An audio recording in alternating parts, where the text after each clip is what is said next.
ఏంటి చిత్రగుప్తుడి చిట్టాలాగా డైరీ వేసుకొని రాస్తా ఉంది అనుకుంటున్నారా? దానికి ఒక కారణం ఉంది. ప్రతిరోజు మీరందరూ చేసే పనేనండి డబ్బులు మిగిల్చుకోవడం. డబ్బులు మిగిల్చుకోవడం ఏంటి అనే కదా. అదేంటంటే అందరం సంక్రాంతికి షాపింగ్ చేస్తాం కదా, అలానే నేను కూడా చేశాను. కానీ అక్కడ కొన్ని ట్విస్టులు జరిగాయి. దానికోసమే ఇప్పుడు ఈ బడ్జెట్ లెక్కలు. అవి ఏంటంటే యాక్చువల్లీ సంక్రాంతికి 2 days ముందే వచ్చాడండి మా ఆయన ఇక్కడ నుంచి ఆంధ్రాకి. అప్పుడు ఏం జరిగింది, కరెక్ట్గా షాపింగ్కి సండే ఒక్కరోజే ఉంది.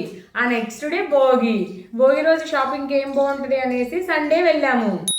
సంక్రాంతికి షాప్స్ ఉండవేమో నాన్న అంటే, అలా ఏం కాదమ్మా, సంక్రాంతి ముందు వచ్చింది సండే కదా, ఎక్కువ షాపింగ్ చేస్తారు అందరూ, షాపులన్నీ తీసే ఉంటాయిలే, పర్లేదు వెళ్దాం పదా అన్నాడు. అయితే అక్కడ ఏం జరిగిందంటే మా ఊరికి దగ్గరలో ఉండే టౌన్ నర్సరావుపేటలో షాపింగ్ చేయమంటే గుంటూరులో బాగుంటాయి అనేసి గుంటూరు వాసవి కాంప్లెక్స్కి తీసుకెళ్ళాను వీళ్ళందరినీ.